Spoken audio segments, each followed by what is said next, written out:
Hello everyone, मैं हूँ राज शर्मा और एक बार फिर से स्वागत है आपका विजय के ऑनलाइन क्लास में। जी, आज हम बात करने वाले हैं करंट के कुछ टॉपिक के बारे में जो साइंस एंड टेक्नोलॉजी से रिलेटेड होगी। जी, पिछले क्लास में भी हमने कुछ करंट्स की बात की थी, तो उसी श्रृंखला को आगे बढ़ाते हुए चलिए आज के सेशन को स्टार्ट करते हैं। आप सभी फटाफट आ जाए ताकि आज का सेशन जो है वो स्टार्ट हो चुके। राजीव कुमार आप सबसे पहले आ चुके हैं, थैंक यू सो मच। आप आए तो चलिए अपने क्लासरूम की ओर चलते हैं और देखते हैं आज की क्लास में कौन कौन से करंट हैं जो आपको पढ़ना है। और ये जो क्लास है ये जो है मुख्यमंत्री अभियोजना योजना के तहत ली जा रही है। Shobha Srivastava, good evening, good afternoon, कोई बात नहीं, जैसा आपको समझ में आए, good afternoon, good morning, good evening, कुछ भी चलेगा, है ना। तो आज की जो क्लास है वो करंट पे बेस है आज भी। तो कल हमने कुछ करंट्स की बात की थी जिसमें हमने बात किया था कुछ चाइल्ड और वुमेन को लेकर के कि कौन कौन से एक्ट हैं जो उनको सुरक्षा प्रदान करते हैं, ठीक है। तो बहुत सारी चीजें थी, जैसे ब्लैक फेस ऑपरेशन क्या था, पास्को एक्ट क्या था, पास्को एक्ट में जो नई चीजें जो इंक्लूड हुई वो क्या था, क्लैवर क्या था, इसी तरीके से बहुत सारी चीजों को हमने डिस्कस किया। गुड आफ्टरनून, गुड आफ्टरनून, जय हिंद। तो आज उसी श्रृंखला को आगे बढ़ाते हुए हम आगे बढ़ते हैं नेक्स्ट करंट पे। शक्ति एक्ट 2020, नाम सुना होगा आपने शक्ति एक्ट के बारे में। गुड आफ्टरनून सभी को। ये शक्ति एक्ट क्या है, चलिए एक बार जान लेते हैं। शक्ति एक्ट की बात करें तो महाराष्ट्र सरकार ने महिलाओं और बच्चों के खिलाफ हिंसा पर मौजूदा कानून में बदलाव करते हुए एक मसौदा पेश किया है। एक आपका जो ड्राफ्ट बिल है वो पेश किया है। अब ये जो बिल है ये बाकी जो बिल मैंने कल बताया था उससे किस तरीके से अलग है, एक बार देखते हैं। गाइस, अगर हम बात करें तो इस जो बिल अभी जो ये पारित किया जाना है, तो इस बिल को शक्ति अधिनियम 2020 के रूप में अधिनियमित किया जाना प्रस्तावित है। ये बिल जो है प्रपोज्ड है किसके रूप में, शक्ति एक्ट के रूप में, जहां पे हम क्या करेंगे कि जो भी बच्चों और महिलाओं के खिलाफ जो भी हिंसात्मक कार्रवाई करते हैं लोग, ये उन पर अंकुश लगाएगा। गुड इवनिंग बच्चे, ये क्या करेगा, उन पे लगाएगा। हिंसा के मामले की जब हम बात करते हैं तो खास करके विशेष रूप से महिलाओं, वृद्ध और बच्चों के खिलाफ यौन हिंसा बोल सकते हो। आजकल बच्चों तो छोड़ो, महिलाओं की बात करें तो वृद्ध की जो बात करें, जो भी ओल्ड एज के जो लोग होते हैं ये उन पर भी अपनी गंदी नजर डालते हैं।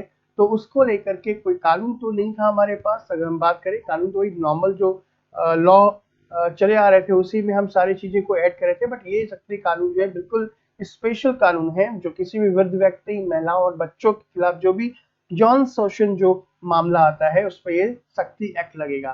ध्यान दीजिएगा। अगर हम बात करें इस ड्राफ्ट बिल की बात करें तो इसमें जो भारतीय दंड संहिता है, इंडियन पिनल कोड बोल सकते हो, और कौन सा, कोड ऑफ क्रिमिनल प्रोसीजर, आपराधिक प्रक्रिया संहिता, और यौन अपराध से बच्चों के संरक्षण, protection of child for sexual offence act, POCSO की बात करें तो इसमें जो है अधिनियम में बदलाव करने का भी प्रस्ताव है। यानी कि इस एक्ट के तहत जो है अगर ये बिल पारित हो जाता है तो इंडियन पीनल कोड, जिसमें सजा का प्रावधान है कि कोई भी किसी भी अपराध के लिए कौन सा दंड दिया जाना है वो प्रस्तावित होता है इस पे।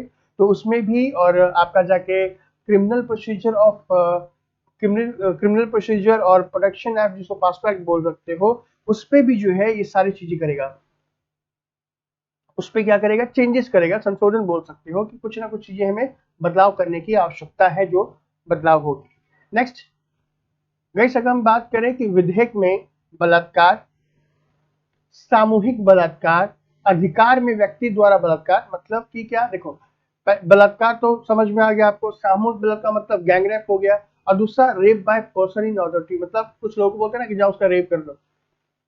तो उसके रेप का, जैसे आपने देखा होगा बहुत सारे जो पावरफुल लोग होते हैं वो धमकी देते हैं किसी को कि हाँ भाई है ना, अगर तुम मेरी बात नहीं माने या तुम कोई भी काम को अगर नहीं, जो भी काम करने दे रहे हो अगर उस काम को नहीं करते हो तो मैं तुम्हारी फैमिली के साथ ये कर दूंगा, ये करवा दूंगा। यानी कि किसी बंदे के द्वारा अगर ये कहा जाए कि हाँ भाई तुम जाके इसका रेप कर दो, तो उस व्यक्ति को भी सजा होगी जो व्यक्ति ने इस बात को कहा है। या फिर आप बोल सकते हो नाबालिगों के यौन उत्पीड़न, जो आपका सेक्सुअल असॉल्ट होता है, जितने भी माइनर्स होते हैं लोग, या फिर आप बोल सकते हो तेजाब हमले के मामले में मौत की सजा प्रावधान है, या फिर जब किसी भी तरह से गंभीर चोट हो सके। आप में से कोई कल बोल रहा था, किसी ने कहा था कि जब तेजाब जो एसिड अटैक होता है उसमें वो एक्ट नहीं लगता है, समझ पा रहा है। लेकिन ध्यान दीजिएगा कि जो शक्ति एक्ट 2020 अगर मान लीजिए जो पारित होने वाला है, ये जो बिल है, ये जो लॉ बनने वाला है, ठीक है, तो इसमें जो है जो भी बच्चे होंगे, चाहे अगर बलात्कार की बात कर लो या फिर गैंग रेप की बात कर लो, या किसी पर्सन के द्वारा अगर फोर्स किया हो बलात्कार करने की उसकी बात कर लो, अगर अगर सेक्सुअल हरासमेंट हो रहा है किसी भी माइनॉरिटी का तो उसकी बात कर लो, जो भी माइनर्स होते हैं उनकी बात कर लो, ठीक है। या तेजाब अटैक यानी अगर एसिड अटैक होता है तो भी क्या होगा, शक्ति एक्ट के थ्रू उस पे कार्रवाई होगी, और क्या होगा कि इसमें मौत की सजा का प्रावधान है। मौत से सजा समझ में आ रहा है कि अगर चाहे आपको पता होगा पिछले जो भी मैंने एक्ट की बात की इसमें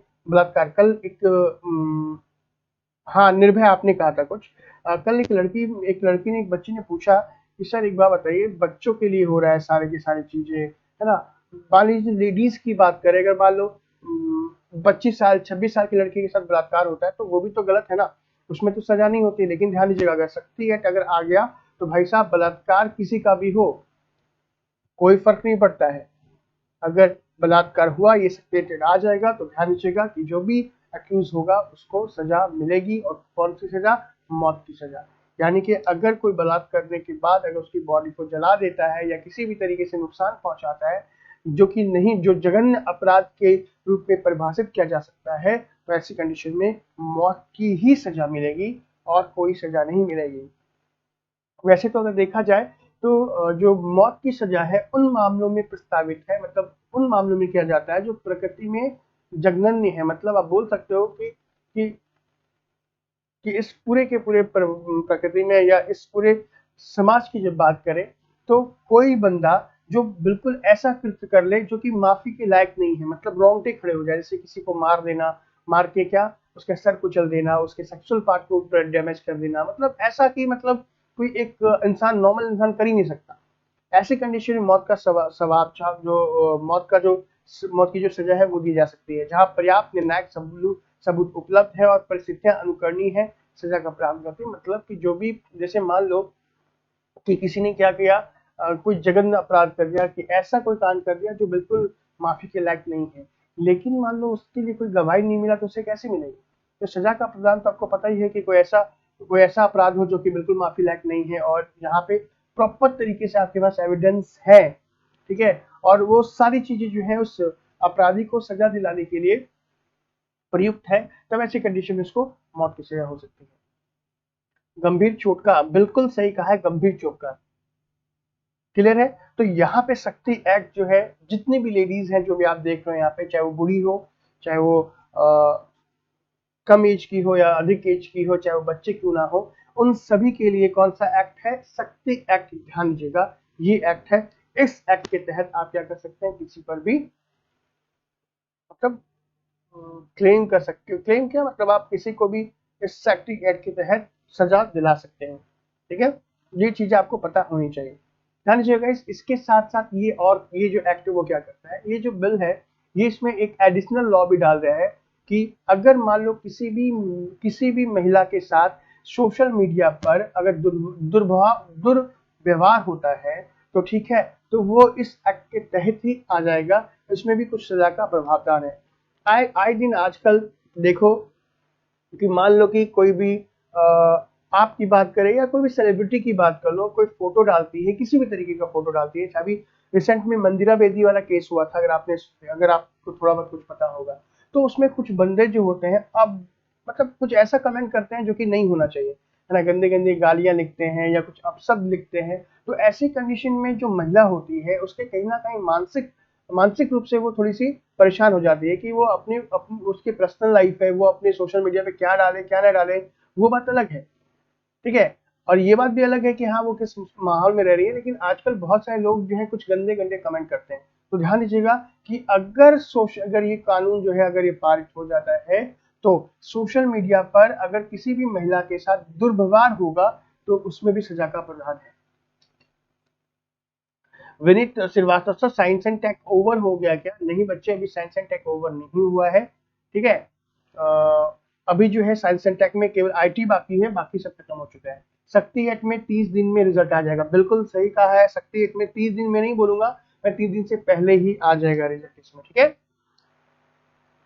दूसरा गाइस कि अगर हम बात करें कि धारा 354 ई, ध्यान दीजिएगा, ये जो क्या है सेक्शन 354 ई में क्या किया गया, किसी भी खतरे, भय और एक महिला को भय की भावना पैदा करने वाले इरादतन कृत्य को शामिल किया गया है। मतलब कि कभी कभी क्या होता है कि आजकल के जो अच्छे खासे लोग, पैसे वाले लोग बोल लो या दबंग टाइप के बोल लो, नेता लोग बोल लो, ये लोग क्या करते हैं, अपना रुतबा जो है, मतलब क्योंकि पैसे हैं उनके पास, पॉलिटिकल पावर है उनके पास, सारी चीजें मौजूद हैं, तो ऐसे कंडीशन में इनके सर पर घमंड आ जाता है। घमंड का मतलब कि समझ लो कि उनको लगता है वही सर्वा सर्वा है, जबकि उन्हें ये नहीं पता कि भारत का कानून सबसे ऊपर है, चाहे वो कोई क्यों ना हो।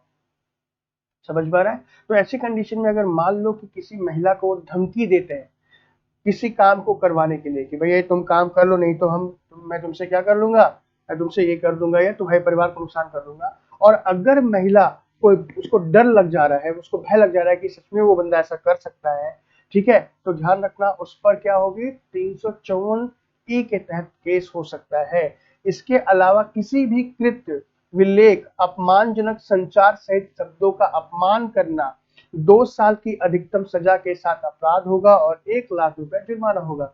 जितने भी लेडीज हैं यहाँ पे वो ध्यान से सब बात सुनिएगा मेरी, कि मान लीजिए कि कोई बंदा आपको, कोई भी XYZ कोई भी आपको क्या करता है, मैसेज करता है, आपको वो अब अभद्र भाषा का प्रयोग करता है, आपको अब्यूज करता है और आपको धमकी देता है, तो ध्यान रखेंगे ये धारा 354 ई, आप उसे डायरेक्ट मैसेज करके बोलना कि अगर तुमने अपनी वाणी को कंट्रोल नहीं किया, आपने अगर अपने लैंग्वेज को कंट्रोल नहीं किया, तो मैं पुलिस में जाकर के रिपोर्ट लिखाऊंगी, और रिपोर्ट लिखने के बाद डायरेक्ट आप पुलिस को जाके बोल सकते हो कि मुझे फलाना नाम के व्यक्ति पर ये धारा लगाना है। तो होगा क्या, पुलिस पहले आपसे पूछेंगी, नो डाउट, वो पुलिस का काम हमेशा क्या होता है, वो कोशिश करती है कि भाई कोई भी मैटर क्या हो, मतलब दोनों पक्ष आपस में बैठ करके मैटर को सुलझा ले। लेकिन अगर आपको लगता है कि नहीं आप बिल्कुल सही हो और आपको मैटर नहीं सुलझाना, तो आप डायरेक्ट बोलेगा भैया 354 का आप धारा लगाइए, बाकी मैं देखती हूँ, तो सामने वाला बंदा भी समझ जाएगा कि हाँ आपको कुछ नॉलेज है, क्योंकि धारा 354 में क्या है कि किसी भी तरीके से, चाहे वो कोई भी माध्यम क्यों ना हो, उसमें अगर संचार के माध्यम से अगर आपको क्या डराने और धमकाने की कोशिश करता है, तो आप इस पर ये केस लगा सकते हैं। लेकिन इसके अलावा मैं आपको और भी कुछ धाराएं बताऊंगा, खासकर जितनी भी यहाँ मेरी जो लेडीज बैठी हैं या जो लेडीज क्लास देख रही हैं, उनके लिए धारा बहुत अच्छी है। इसको रट्टा मार लीजिएगा। रट्टा मारने का मतलब ये कि आपको एग्जाम के पॉइंट ऑफ व्यू से तो इम्पोर्टेंट होगा, लेकिन आपके रियल लाइफ में ये बहुत जरूरी भी है, और काफी आपको इससे एक पावर भी मिलेगी, क्योंकि जब आपको पता होता है कि कोई अगर आपके साथ गलत कर रहा है, ठीक है, और आपको कानून पता है कि भाई अगर वो कोई काम गलत कर रहा है तो आप किस किस धारा का उपयोग कर सकते हैं, तो सामने वाले को थोड़ा डर भी लग जाता है, किसी से बात भी करोगे तो लग जाता है कि हाँ ये जो बंदी है ये पढ़ी लिखी है, ठीक है। Thank you so much Bhanu Singh, thank you. अगर कोई किसी की लड़की को उसकी पिक दिखाकर या वीडियो दिखाकर ब्लैकमेल करे तो क्या प्रावधान है? अरे रचना, मैंने क्या बोला, आज सुन लो मेरी क्लास बस खाली आप, सारे चीजें, मतलब एक लड़की को किस तरीके से अब्यूज किया जाता है, एक लड़की को किस तरीके से छेड़ा जाता है, कौन कौन सी धाराएं है, वो मैं आपको आज बताने वाला हूँ। तो मजा आएगा आपको इस क्लास में। तो ये जो 354 ही तो आपको समझ में आएगा, किसी भी तरीके से आपको कोई भय पैदा हो गया, आपको डर लग जाए क्या कि सामने वाला बंदा मेरे परिवार को नुकसान कर सकता है, या किसी भी तरीके से कोई धमकी दे रहा हो, चाहे वो आपका पति ही क्यों ना हो। ध्यान दीजिएगा, अगर आपका पति भी आपको बोलता है कि चुपचाप रहो, नहीं तो मैं तुम्हारे परिवार को ये कर दूंगा, मैं वो कर दूंगा, तो आप उनपे भी ये धारा लगा सकते हैं। ध्यान दीजिएगा। तो लेकिन ध्यान दीजिएगा, जैसे अभी क्वेश्चन जो आपने रचना पूछा ना कि किसी को वीडियो ब्लैकमेल करता है, तो देखो उसके लिए भी धारा कौन सा है। इस वीडियो में, इस एक्ट की बात करें तो इसमें महिलाओं के मास वीडियो अपलोड कर रहा है, यानी कि मान लो किसी तरीके से कोई भी व्यक्ति अगर किसी लेडीज के प्राइवेट वीडियो को अगर मान लो शूट कर लेता है और उसे अपलोड कर देता है, या फिर फोटो अपलोड करने के साथ उन्हें धमकी देता है, ये सुन लो मेरी बात, कि तुमने मेरा काम नहीं किया या तुमने मेरी बात नहीं मानी तो तुम्हारी फोटो है मेरे पास, तुम्हारी वीडियो है मेरे पास, मैं उसे सोशल मीडिया पे अपलोड कर दूंगा तो भी इसी के तहत आप उस पर केस कर सकती हैं। कोई वीडियो जो आपको बदनाम कर सकते हैं या आपके अपमान का कारण बन सकते हैं या आपकी निजता का अध्ययन कर सकते हैं, ये भी आपके शक्ति एक्ट में ही आता है। यानी कि कोई बंदा क्यों ना हो, वो आपको किसी भी तरीके से आपकी मतलब आपकी फोटो दिखाकर या फिर आपके वीडियो को दिखा करके या जो ऐसी चीजें जिससे आपका अपमान हो सकता है या ऐसी चीज कि अगर वो उस वीडियो के आने से आपके समाज में आपके परिवार की बदनामी हो सकती है, तो आप क्या कर सकते हो, इस एक्ट के तहत उस पर केस कर सकते हो। पुलिस तुरंत एक्शन लेगी। Thank you sir. Section 340E का मिसयूज भी हो सकता है। हाँ बिल्कुल हो सकता है। तो मिसयूज हो लोग करेंगे, लेकिन मैं आपको वो भी बता देता हूं कि गलती से कोई भी लेडीज अगर इसका मिसयूज करती है तो उसी के ऊपर क्या होगा, दूसरी धारा लगेगी। मैं आपको अभी बताता हूं।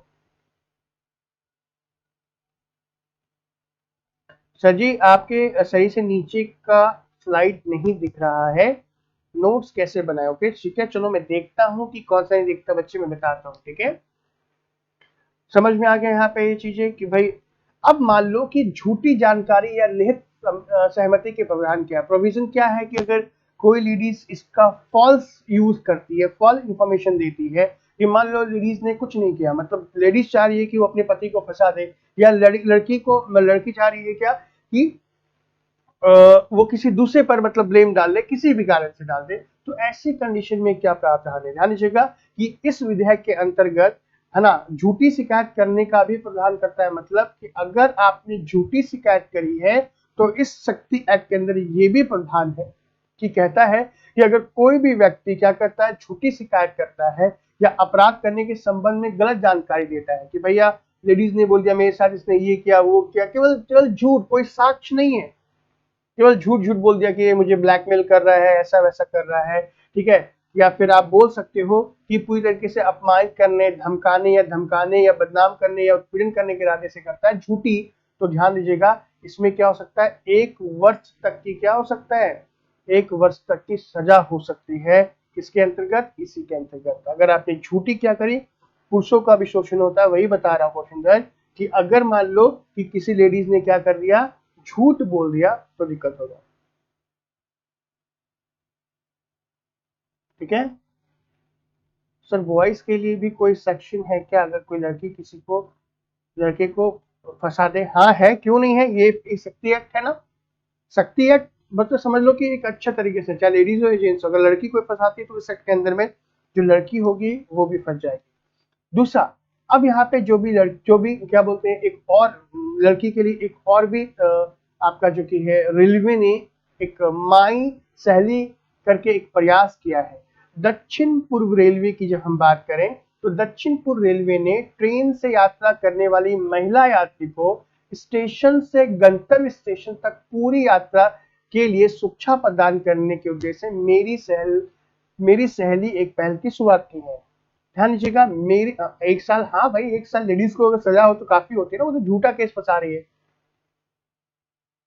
कोई बात नहीं जो होती। ध्यान दीजिएगा, महिलाओं की सुरक्षा के लिए आपका दक्षिण पूर्व रेलवे ने क्या किया, एक पहल शुरुआत की है, एक इनिशिएटिव लिया है जिसका नाम है मेरी सहेली। अगर कोई भी लेडीज, कोई भी लड़की, ठीक है, अगर ट्रेन से यात्रा करती है तो वो जिस स्टेशन से चढ़ी है और जिस स्टेशन तक उसको से जाना है, उस पूरे रास्ते उस लेडीज की सहायता करने के लिए माई सहेली नामक एक पहल जो है वो की गई है। ध्यान दीजिएगा कि महिला यात्रियों के बीच सुरक्षा की भावना पैदा करने के लिए इस सफलता को ध्यान में रखते हुए 17/10/2020 से, ठीक है, पूरे भारतीय रेलवे के नेटवर्क में सभी जोनल पर रेलवे की जाएगी। मतलब अभी तो दक्षिण पूर्व रेलवे में स्टार्ट कर दिया, लेकिन आने वाले समय में ये पूरे रेलवे जोन पे स्टार्ट होगा। और ऐसे में क्या होगा कि उनकी सहायता के लिए एक फीमेल एक कॉप को जो है वो ट्रेन में रखा जाएगा या फिर इस डब्बे के अंदर में एक फीमेल कॉप होगी जो उनकी सहायता करेगी। क्लियर है? मिशन शक्ति भी लेडीज को, बिल्कुल सही कहा आपने, बिल्कुल बोल सकते हो, कम से कम 10 साल होना चाहिए। ठीक है, अब ऐसा भी नहीं है, वो जो भी कानून बनाते हैं वो अपने अपने कानून बनाते हैं, ठीक है, अपने हिसाब से बनाते हैं। तो चलिए जितने भी लेडीज हैं अब ध्यान से सुनिएगा, कोई भी काम क्यों ना हो, अभी 10 मिनट की वीडियो को छोड़कर कहीं मत जाइएगा। या तो फिर अगर आपकी कोई भी सहेली हो या कोई भी आपके फ्रेंड सर्कल में अगर लेडीज हो तो उसे इस वीडियो को जरूर फॉरवर्ड कीजिएगा, भी उनसे ये बोलेगा कि ये वीडियो जरूर देखो, ये आपकी सुरक्षा के लिए है। और खासकर ऐसी लड़की जो कभी कुछ बोलती नहीं है, चुपचाप वो डरती है कि भाई उसके साथ कुछ गलत ना हो जाए, उसके परिवार की बदनामी क्यों ना हो। तो चलिए स्टार्ट करते हैं धारा को। सबसे पहली बात कि अगर किसी महिला को बताए बिना, ध्यान दीजिएगा, अगर किसी महिला को बताए बिना अगर उसकी फोटो खींच रहे हो या उसकी फोटो शेयर कर रहे हो तो अपराध के दायरे में आता है, आए समझ में। और ऐसा करने पर धारा 354C के तहत 2 साल की सजा है।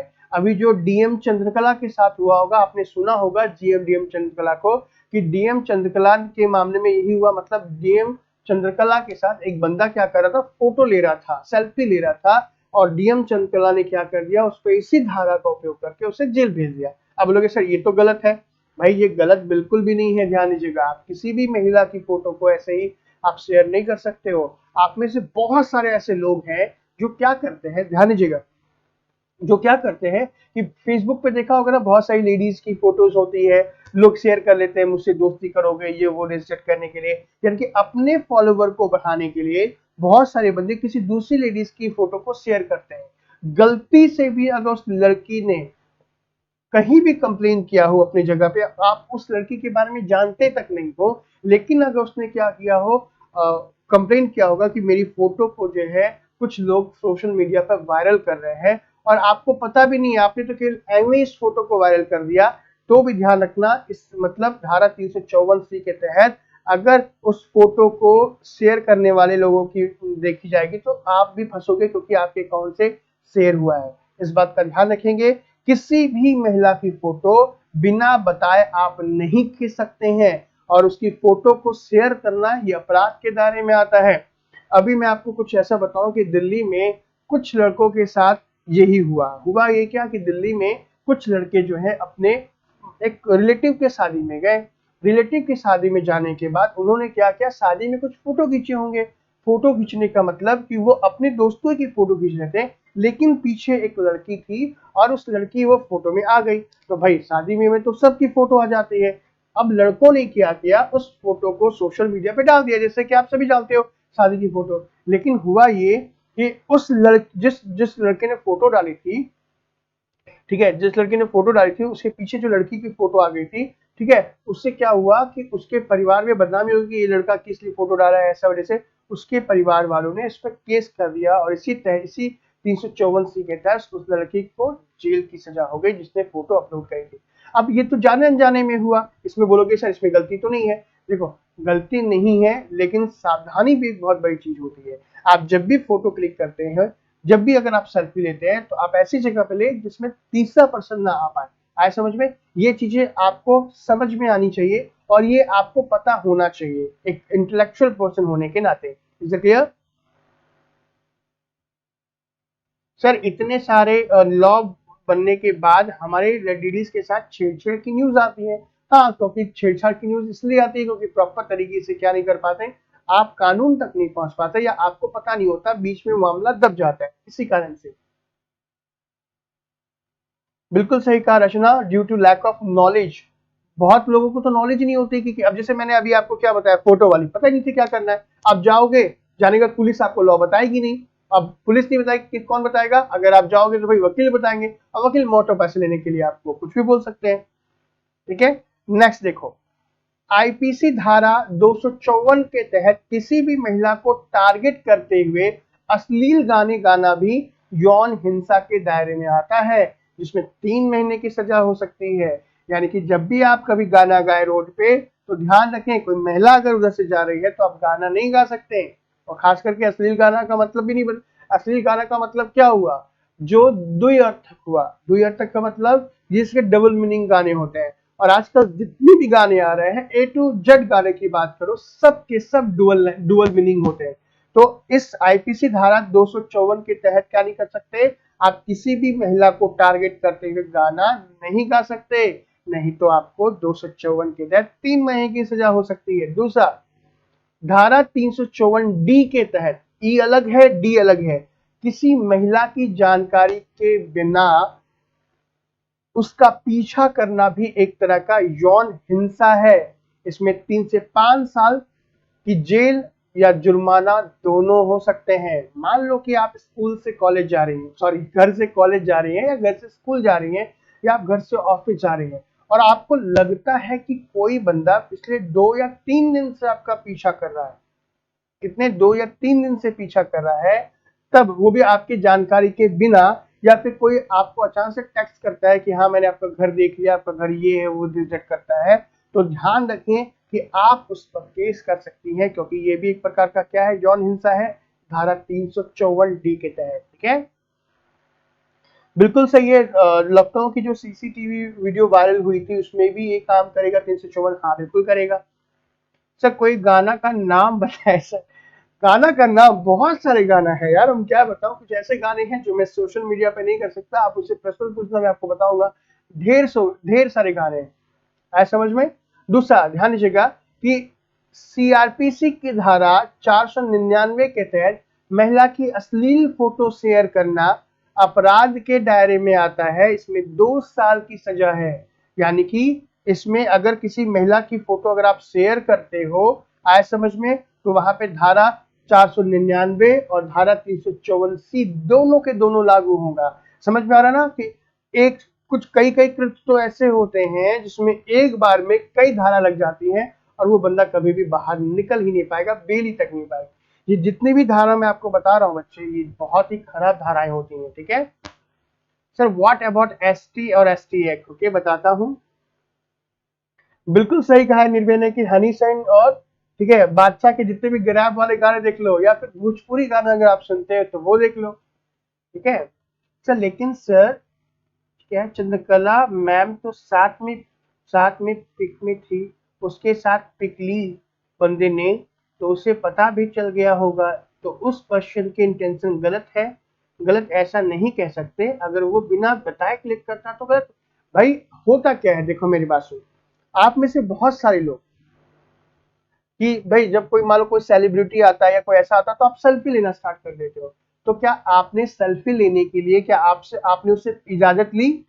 सेल्फी लेना किसी के सहमति से ये सही है, लेकिन अगर आप किसी की बिना सहमति से अगर आप फोटो ले रहे हो तो ये तो गलत है ना। अब चंद्रकला एक प्रकार की सेलिब्रिटी आइए से भाई साहब, कल को मान लो हो सकता है कि उस बंदे ने एक सेल्फी ले ली, ठीक है, सेल्फी लेने के बाद वो अपने परिवार अपने दोस्तों में बताएगा, अरे डीएम तो मेरी जो है दोस्त है, हमारे से उठा बैठता है, हाँ उठती बैठती है, हमारा एकदम बिल्कुल एकदम लेवल तक का हमारा रिलेशन है, मैं जो भी बोलता हूँ सब चल जाता है, बिलीव नहीं था, देखो सेल्फी।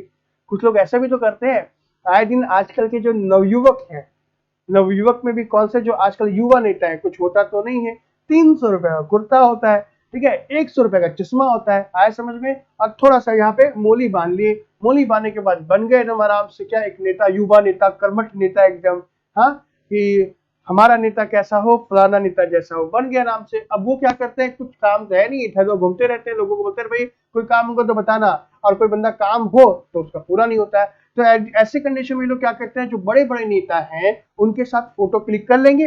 मतलब बड़े नेता कहाँ बैठे हैं, बड़े नेता बैठे हैं कहाँ पे, आपका सोफे पे आराम से मंच पे, और भाषण चल रहा है, और वही युवा नेता गए, सर चाय कॉफी कुछ लाओ, कुछ दिक्कत तो नहीं है, ठीक है, और ये कान में बोल रहे हैं, अपने दोस्त को बोलते बेटा फोटो खींच लेना तुम। तो अब क्या हुआ, ऐसा फोटो खिंचा लिया, उसके बाद वो अपने फेसबुक पे डालते हैं क्या, शिक्षा के मुद्दे पे चर्चा करते हुए मैं और साथ में श्रीमान मुख्यमंत्री या फिर जो भी हुए हैं। तो इस तरह के लोग करते हैं, मतलब वो फोटो लेते हैं किसी और पर्पज से और डालते किसी और पर्पज से। तो खास करके लेडीज के मामले में अगर आप इस तरीके से करते हो बिना इजाजत के तो गलत होगा। ठीक है, क्लियर है, आगे बढ़े। सर प्रेस के पास तो फ्रीडम होती है ना पिक वीडियो शूट करने की? नहीं, ऐसा कुछ नहीं होता, वो भी परमिशन लेनी पड़ती है। आपको क्या लगता है कि कोई भी बंदा बिना किसी सेलिब्रिटी की इजाजत के फोटो ले सकता है? बिल्कुल भी नहीं ले सकता। वो बात अलग है कि वो लोग ले लेते हैं, लेकिन किसी की भी इजाजत के बिना नहीं ले सकते हैं। ठीक है, आगे बढ़े। नेक्स्ट देखो, नेक्स्ट किसी भी तरह का सेक्सुअल फेवर हासिल करने के लिए दबाव डालना 354 के तहत अपराध है, जिसके तहत 3 साल की जेल और जुर्माना हो सकती है। ठीक है, ठीक है। आईपीसी धारा मानहानि बिल्कुल बोल सकते हैं, ठीक है। देखो किसी भी तरह का सेक्सुअल फेवर मतलब समझ में आ रहा है ना, किसी को मैसेज करना, ये बोलना कि तुम ये करो ऐसे करो, आप जो आजकल होता है, ये भी 354 के तहत अपराध है। धारा 503 के तहत महिला के द्वारा विरोध किए जाने के बावजूद शारीरिक संबंध बनाने का दबाव डालना जो है अपराध है। रचना सुन रहे हो,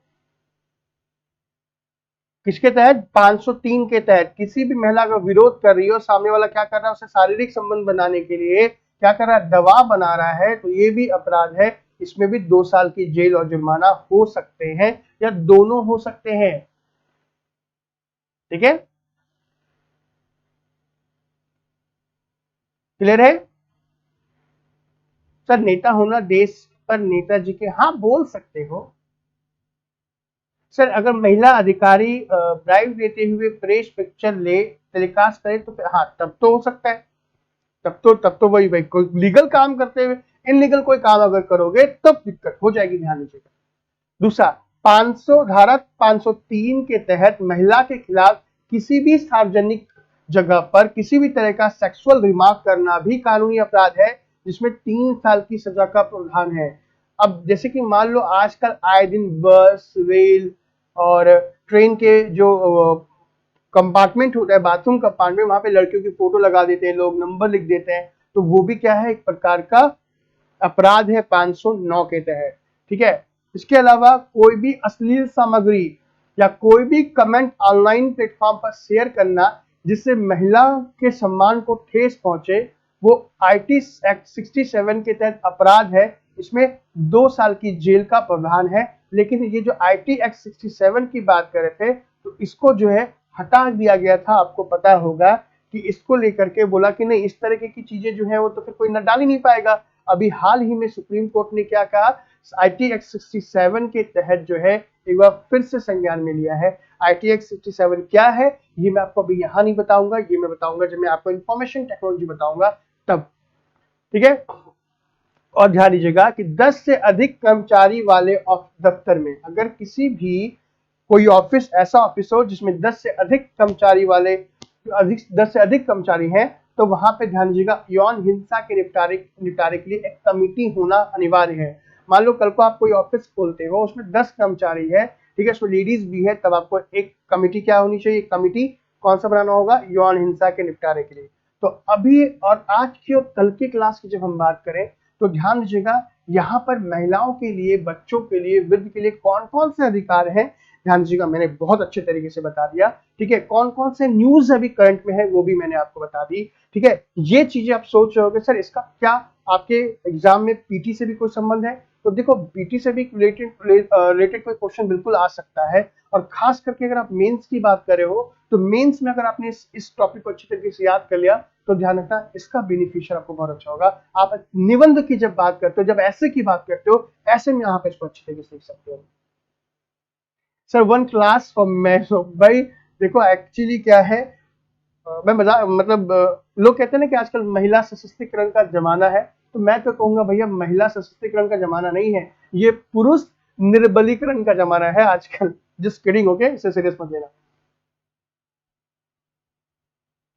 ये कौन है, ये फालतू मैसेज कर रहा है ये पुष्पेंद्र कुमार, चलिए कोई बात नहीं, बाय, आपको यहाँ से हम हटा देते हैं बच्चे, क्योंकि आपका जो कमेंट है वो देख रहा हूँ आप अब्यूजिव भाषा का यूज कर रहे हो, ठीक है।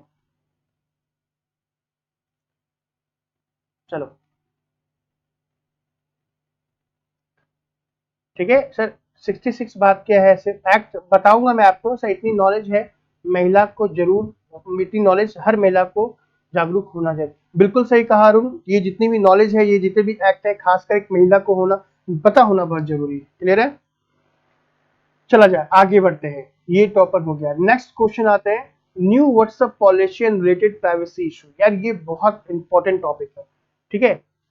ये जो अभी आपने सुना होगा कुछ दिन पहले कि व्हाट्सएप ने अपनी एक नई पॉलिसी जो है वो अपडेट करी थी, जिसमें से ये कहा गया था कि अगर आप फेसबुक की इस पॉलिसी को मानते हैं तब तो सॉरी व्हाट्सएप के पॉलिसी को मानते हैं तब तो व्हाट्सएप की फैमिली में आपका स्वागत है, और अगर नहीं मानते हैं तब आपको क्या करेगा, फेसबुक जो व्हाट्सएप जो होगा वो मतलब आप इंस्टॉल नहीं कर पाओगे, आप यूज नहीं कर पाओगे। ठीक है, कर दिया। मैं अच्छा हूँ विनय। अभी ध्यान दीजिएगा कि जो न्यू व्हाट्सएप पॉलिसी है जो आई है, पहले तो समझ लो कि वो क्या होती है। भाई न्यू व्हाट्सएप पॉलिसी आपके पास सबको पता है कि नहीं पता, और क्या क्या उससे रिलेटेड इशू है, और हमारी जो यहाँ का जो लॉ है, जो प्रोटेक्शन एक्ट है, वो क्या क्या कहता है। ठीक है, आप में से बहुत सारे लोगों ने अभी भी व्हाट्सएप की जो पॉलिसी है वो एक्सेप्ट नहीं करी होगी। क्लियर है, और अगर आपने कर ली है तो कोई बात नहीं, और नहीं करी है तो अभी मत करना, क्योंकि पॉलिसी के लिए जो उन्होंने ये कहा है कि आपको अपने मतलब एक्सेप्ट करना पड़ेगा, तो वो भी आगे बढ़ा दी गई है, और इसके लिए व्हाट्सएप ने सफाई भी दी थी। तो आप में से अगर नहीं पता कि व्हाट्सएप का क्या इशू था, क्या उसकी पॉलिसी है, तो आपको इस लेक्चर में सारी चीजें जो है डिटेल से जानने को मिलेगी। क्लियर है? तो ये क्या है, आप में से किसको नहीं पता बताएं।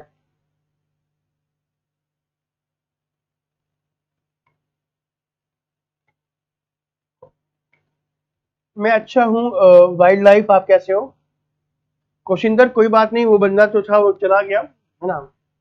ये लोग पढ़ने नहीं आते, लोग केवल कमेंट करने आते हैं, वो भी अभद्र भाषा का उपयोग। उनसे नहीं पता कि ये भी क्या है, सोशल मीडिया पे वो कमेंट कर रहे हैं।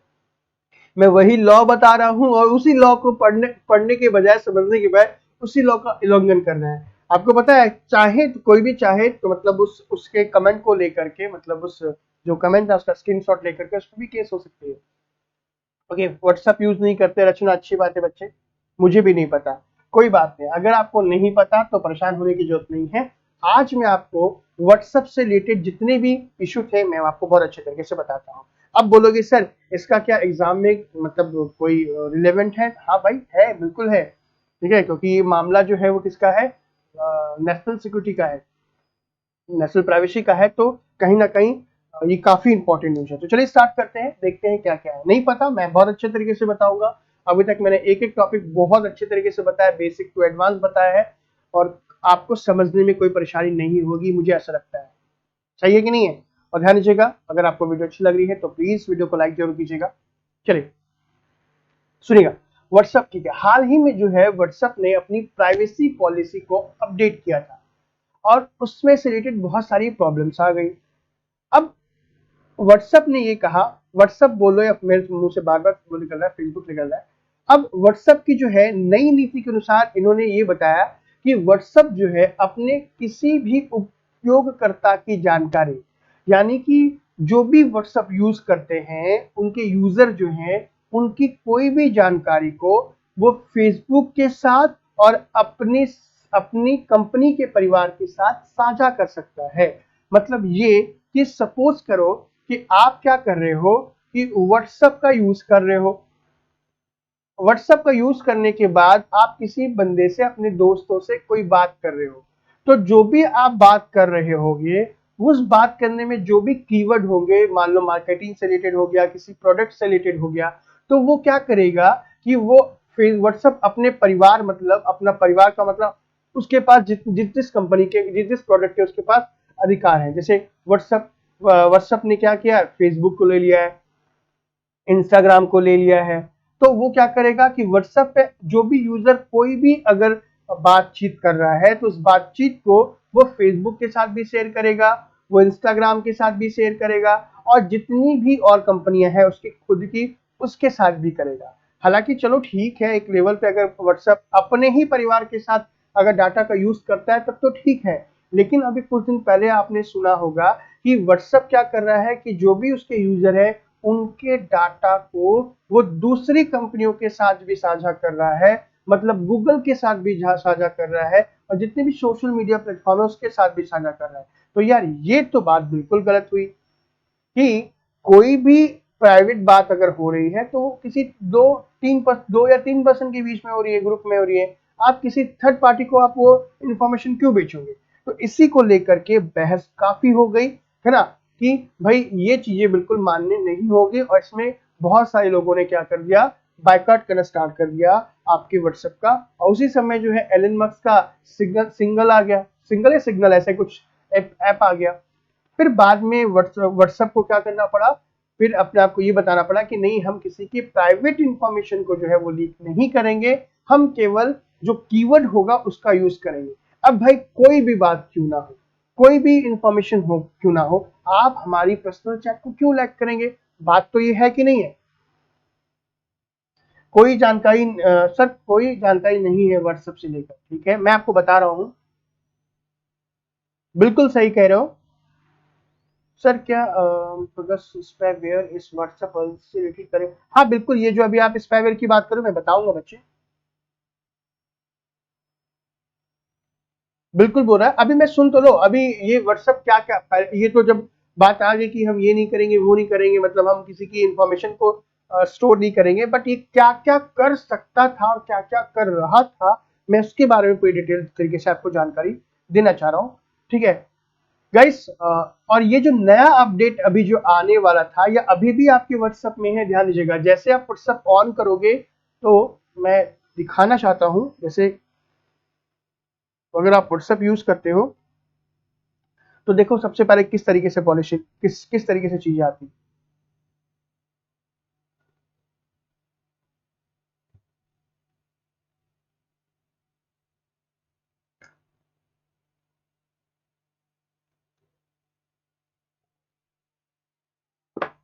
1 मिनट का मुझे टाइम दे, क्योंकि ये नो अपडेट है, इसका उपयोग करने वाले जितने भी लोग हैं उनकी जो प्राइवेसी है उसको लेके काफी टेंशन हो गई थी।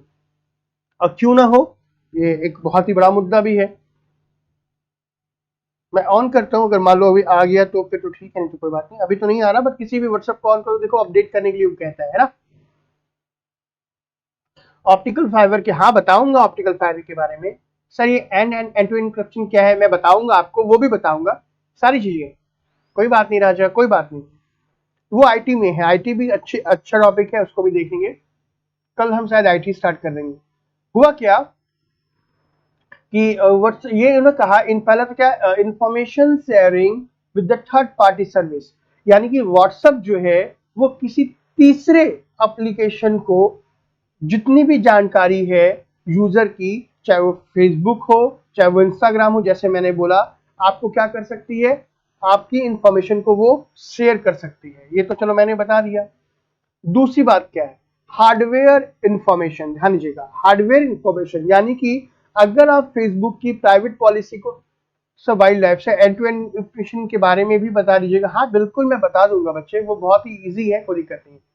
देखो, अगर आप जो अभी जो फेसबुक व्हाट्सएप की जो प्राइवेट पॉलिसी है, अगर आपने उसे क्या किया, एक्सेप्ट कर लेते हो, तो एक्सेप्ट करने के बाद जो फेसबुक है वो क्या, व्हाट्सएप है वो क्या क्या कर सकता है, आपके हार्डवेयर की इंफॉर्मेशन, मतलब आपके मोबाइल के पूरे जो भी हार्डवेयर होते हैं उन सब की इंफॉर्मेशन उसे मिल जाएगी।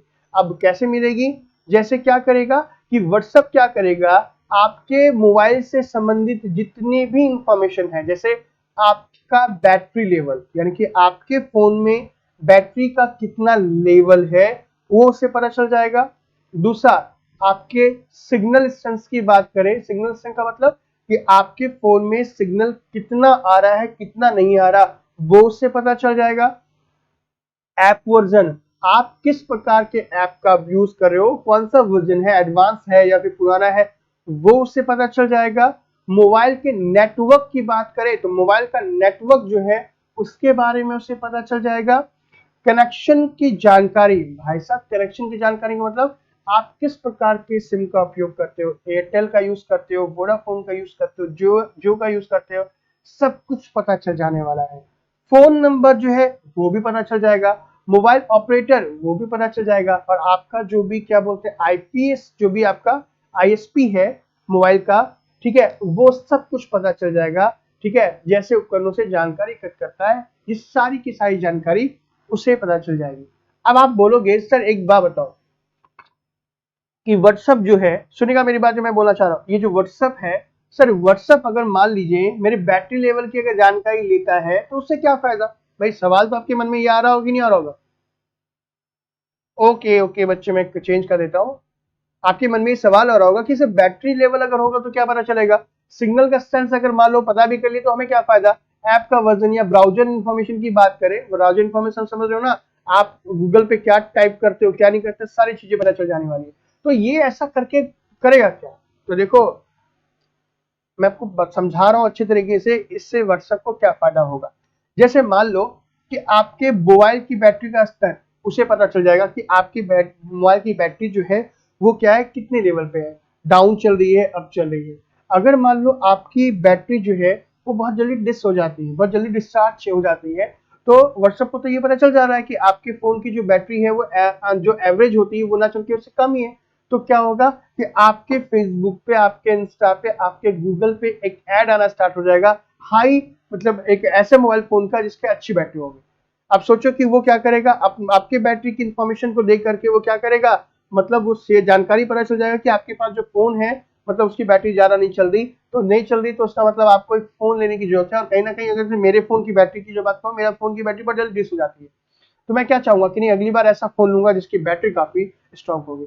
तो अगर मान लो बार बार अब जैसे आपने फोन खोला, और आपने फोन खोला तो क्या हुआ, आपको आपको ऐड आने लगा कि भाई 500 mAh की बैटरी, 600 mAh की बैटरी, 800 mAh की बैटरी, 1000, तो आपको लगा ना कि यार ये फोन लेना बहुत जरूरी है। यानी कि आपको पता भी नहीं है कि जो आपको नीड है वो व्हाट्सएप को पहले पता चल गया। मतलब कि आपको क्या चाहिए, आपकी क्या जरूरत है, ये आपको पता है, केवल आप ही को पता है, लेकिन उससे पहले व्हाट्सएप को ये बात पता चल जाएगी भाई साहब। दूसरा, सिग्नल की शक्ति, मतलब आपका जो सिग्नल है आपके मोबाइल का, मान लो आपके मोबाइल का सिग्नल बिल्कुल वीक है, यानी कि आप कोई भी अगर आप सिम यूज करते हो तो आपका वहां पर नेटवर्क नहीं आता, तो आपके फोन में क्या होगा, ऐड आना स्टार्ट हो जाएगा कि जियो यूज करे, जियो का नेटवर्क ऐसा है, एयरटेल का नेटवर्क ऐसा है, ये वो डिसाइड करके। मैं बताऊंगा प्रेरणा भी। सर वही तो अक्षय बता रहा हूँ, व्हाट्सएप को फायदा क्या होगा, अर्निंग मनी। सर इसी को स्पैम मैसेज कहते हैं क्या? स्पैम मैसेज अलग होता है, मैं बताऊंगा, अलग होता है। ऐप का संस्करण अपडेट के लिए आपके पास मैसेज आना स्टार्ट होगा, ब्राउजर में जो भी चीज डालोगे उससे रिलेटेड कोई भी इंफॉर्मेशन आनी स्टार्ट हो जाएगी। समझ में आ रहा है क्या बोलना चाह रहा हूँ? मतलब कि हार्डवेयर इंफॉर्मेशन से वो आपके फोन की नीड पता कर लेगा। तो ये चीजें सही है गलत, आप ही मुझे कमेंट करके बताना। दूसरा, अकाउंट डिलीट करना। देखो आप में से जितने भी लोग हैं यहाँ पे, मैं उनको ये बता दूं कि आप कभी भी कोई भी ऐप डाउनलोड करते हो कि नहीं करते हो? आप उसमें अपनी इंफॉर्मेशन डालते हो, बिल्कुल डालते हो। और आपको लगता है कि वो ऐप आपका कोई काम नहीं है, तो आप क्या करते हो, फोन की स्क्रीन से डायरेक्ट उसे क्या करते हो, सेलेक्ट करते हो, ड्रैग करके उसे अनइंस्टॉल कर देते हो। करते हो कि नहीं करते हो? इसे मान लो,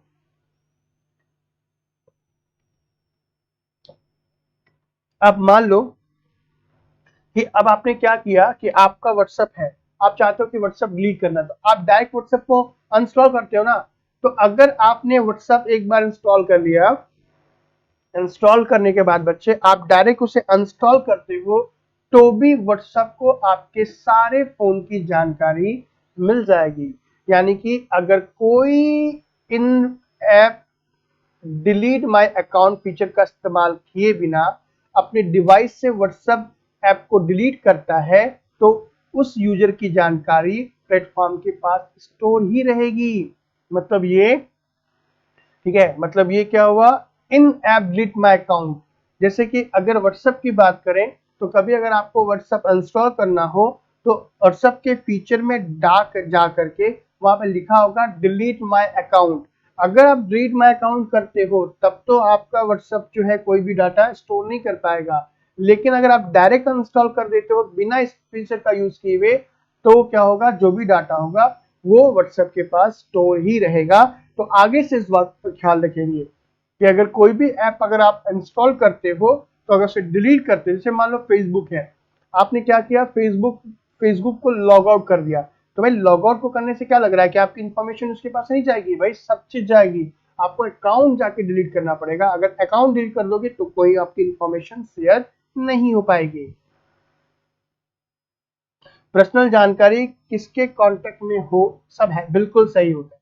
अभी जब करोगे तब, ठीक है, एक एक करके समझा रहा हूं, धीरे धीरे प्यार से समझना। दूसरा, डाटा स्टोरेज। अब देखो ये बहुत बड़ा इशू है, ध्यान दीजिएगा। अब ये नया व्हाट्सएप की जो पॉलिसी वो क्या कहता है कि व्हाट्सएप ने साफ साफ मेंशन कर दिया, साफ साफ उल्लेख कर दिया कि Facebook global infrastructure and data center including those in United States to store user data। यानी कि जो भी यूजर का जो डाटा होगा वो क्या करेगा, आपके व्हाट्सएप का जो डाटा होगा वो फेसबुक का जो भी आपका ग्लोबल इंफ्रास्ट्रक्चर होगा वहां पर, और डाटा सेंटर होगा खास करके कहां पे, यूनाइटेड स्टेट के अंदर में, वो यूजर का डाटा स्टोर कर सकता है। मतलब कि आपका व्हाट्सएप पूरे के आपका व्हाट्सएप क्या कर सकता है, जो भी आपकी इंफॉर्मेशन होगी जो फेसबुक का जो ग्लोबल इंफ्रास्ट्रक्चर है वहां पर भी, और उसका जो डाटा सेंटर है, साथ में कहा यूएस के अंदर की बात कर रहा हूं मैं, अमेरिका के अंदर भी है, ठीक है। कुछ डाटा के में अमेरिका, संयुक्त राष्ट्र अमेरिका या अन्य भागों में से स्थानांतरित कर दिया जाएगा, ट्रांसफर कर दिया जाएगा, और जितने भी आपका फेसबुक से रिलेटेड कंपनियां हैं उन सभी के पास आपका डाटा होगा। यानी कि फेसबुक क्या करेगा, व्हाट्सएप क्या करेगा कि पूरी दुनिया में जहां जहां उसके सेंटर है, उसकी कंपनी है, उन सभी के पास आपका डाटा होगा, खास करके संयुक्त राज्य अमेरिका के पास भी। ठीक है, नहीं बच्चे अभी नहीं, हाँ फिर भी जाएगी मयूरी बच्चे, हाँ पूरा डाटाबेस चेंज, पूरा तो नहीं, जो आप दे चुके इंफॉर्मेशन वो तो क्या ही जाएगी, लेकिन हाँ हो जाएगी, मतलब जो उसके बाद क्या जो इंफॉर्मेशन होगी वो नहीं जाएगी आपका।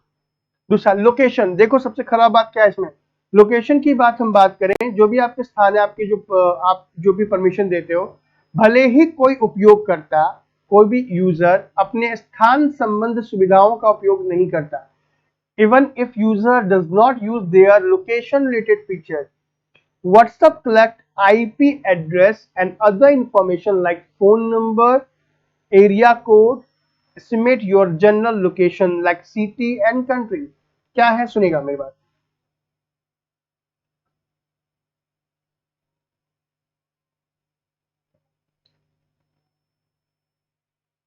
नहीं बच्चे मेरे पास अभी नहीं है कोई भी।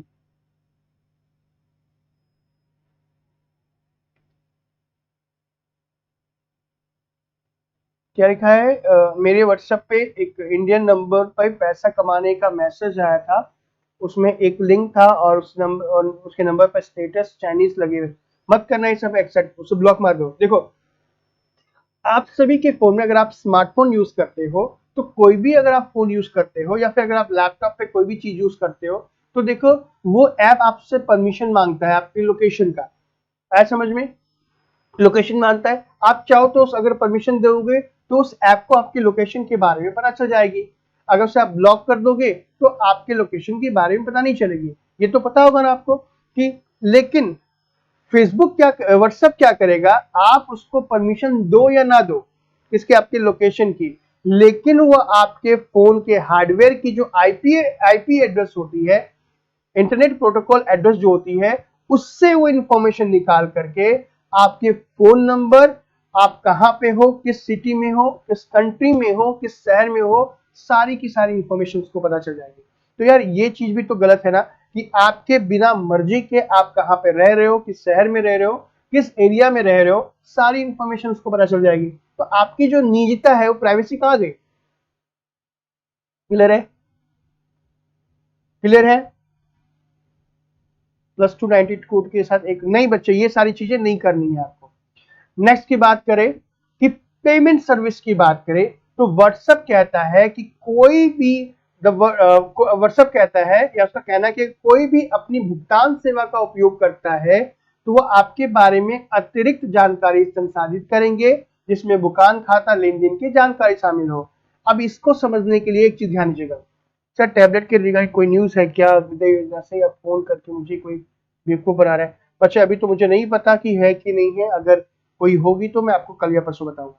अभी देखो क्या है कि आप अगर कोई भी पेमेंट से, आजकल सभी लोग व्हाट्सएप का यूज करते हैं, जैसे मेरा फोन है, मान लो कि मैंने किसी को पेमेंट किया अपने गूगल फोन से या फोन पे से, तो होता क्या है कि पेमेंट मैंने तो कर दिया, अब वो सामने वाले को मिला या नहीं मिला, ठीक है, वो उसकी प्रॉब्लम है। लेकिन मैं पहले ही क्या करता हूं कि भाई मैं स्क्रीनशॉट ले लिया, स्क्रीनशॉट लेने के बाद मैंने व्हाट्सएप से उसको भेज दिया कि देखो मैंने आपको पैसा दे दिया है, आपके अकाउंट में पहुंचा नहीं पहुंचा, मेरे अकाउंट से पैसा कर दिया, ऐसा तो करते हो ना।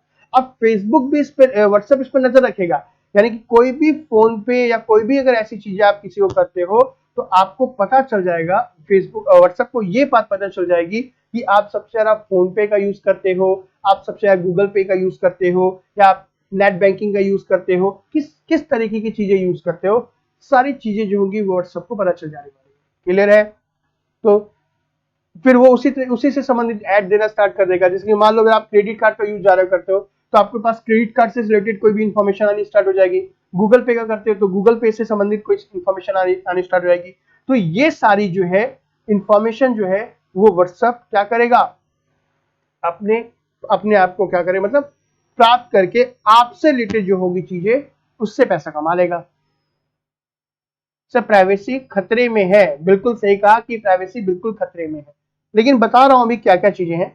सर पर आजकल एप्लीकेशन इंस्टॉल करने के साथ ही परमिशन मांग लेता है, अगर यस नहीं किया तो एप्लीकेशन उसे यूज नहीं कर पाते हैं, मजबूर किया जाता है। बिल्कुल सही कहा, लेकिन भाई साहब बहुत सारे आप किसी को परमिशन दो ना दो, आपके आईपी एड्रेस से वो परमिशन निकाल देते हैं। कोई ना कोई तो परमिशन आप दोगे ना, या नहीं दोगे?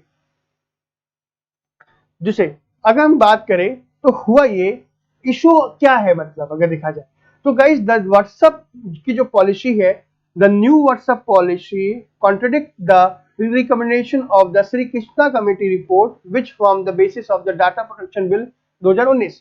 ये जो नई व्हाट्सएप की जो अभी जो पॉलिसी आई है वो श्री कृष्ण समिति की रिपोर्ट की सिफारिशों का खंडन करती है। जो श्री कृष्ण कमेटी की जो रिपोर्ट है वो डेटा संरक्षण विधेयक 2019 के आधार पर बनाती है। अगर आप पॉलिटी पढ़ते हो या आपके जो भी पॉलिटी वाले सर होंगे आप उनसे ये रिपोर्ट के बारे में जरूर करना कि सर श्री कृष्ण समिति की रिपोर्ट क्या है डाटा विधेयक को लेकर के, डाटा प्रोटेक्शन बिल को लेकर के। क्लियर है गाइस? अगर ध्यान दीजिएगा कि इस मैं आपको थोड़ा बहुत तो ये बता देता हूं कि इस ये जो डाटा प्रोटेक्शन बिल है 2019 उसके तहत ये कहा गया है कि कोई भी डाटा जिसका उद्देश्य देश के बाहर व्यक्तिगत डेटा के हस्तांतरण पर अंकुश लगाना है, मतलब कि देश के अंदर जो भी डेटा है वो डेटा हमारे देश से बाहर नहीं जाए किसी भी माध्यम से। तो ये जो है आपका जो बिल है डेटा प्रोटेक्शन बिल उसके अंतर्गत ये लिखा गया है। अगर मान लो व्हाट्सएप क्या करता है कि ये रिजेक्ट हो जाता है कि नहीं मेरी पॉलिसी को मानना ही पड़ेगा, तो कहीं ना कहीं जो व्हाट्सएप की नई जो गोपनीय नीति है वो क्या होगा, इस ये जो आपका डाटा प्रोटेक्शन बिल है उससे डायरेक्ट क्या करेगा, मतलब डायरेक्ट उसे टकराएगा। हो सकता है कि बाद में जाकर के भारत के अंदर में व्हाट्सएप जो है वो बैन हो जाए। सर क्या होगा अभी आगे देखेंगे अभी हम। ठीक है सर, मेरे पर व्हाट्सएप ही मैसेज करता है, सर मेरे पर व्हाट्सएप ही मैसेज करता है, इसमें लिखा रहता है कि एक नंबर और होता है कि क्या पूर्णपति बन जाओगे, करोड़पति बन जाओगे। बकवास इस समय यूज मत करना, इतने अच्छे से किसी क्लास समझ में नहीं आता। Thank you so much. अरे sir thank you so much, thank you. ठीक है, ध्यान दीजिएगा गाइस कि with the update private policy WhatsApp can now share once meta data essentially everything beyond the conversation actual text। ध्यान दीजिएगा WhatsApp क्या कहता है, ये इसकी जो व्हाट्सएप पॉलिसी है वो साफ साफ कहता है कि आप किसी भी यूजर का जो मेटा डाटा होता है वो भी सारा शेयर होगा, और साथ करके जो आप जो कन्वर्सेशन करते हो किसी के साथ वो भी। अब कन्वर्सेशन कैसे लीक होता है, क्या आपका सवाल ये होगा बहुत लोगों का कि सर क्या मैं किसी से अगर मान लो मैं अपने उनसे बात करता हूं तो क्या उनका भी डाटा लीक हो जाएगा, क्या ये जो हमारी कन्वर्सेशन है कि वो बाहर आ जाएगी? तो देखो ऐसा नहीं होता। अब आप सोच रहे हो कि आप मैसेज पे किसी को कुछ मैसेज कर रहे हो या कुछ भी कर रहे हो तो वो सारा का सारा मैसेज लीक हो जाएगा, तो देखो वो मैसेज लीक नहीं होगा, वो मैसेज नहीं पढ़ पाएगा कोई। तो फिर सर क्या होगा, मैं बताता हूं, देखो क्या होगा। देखो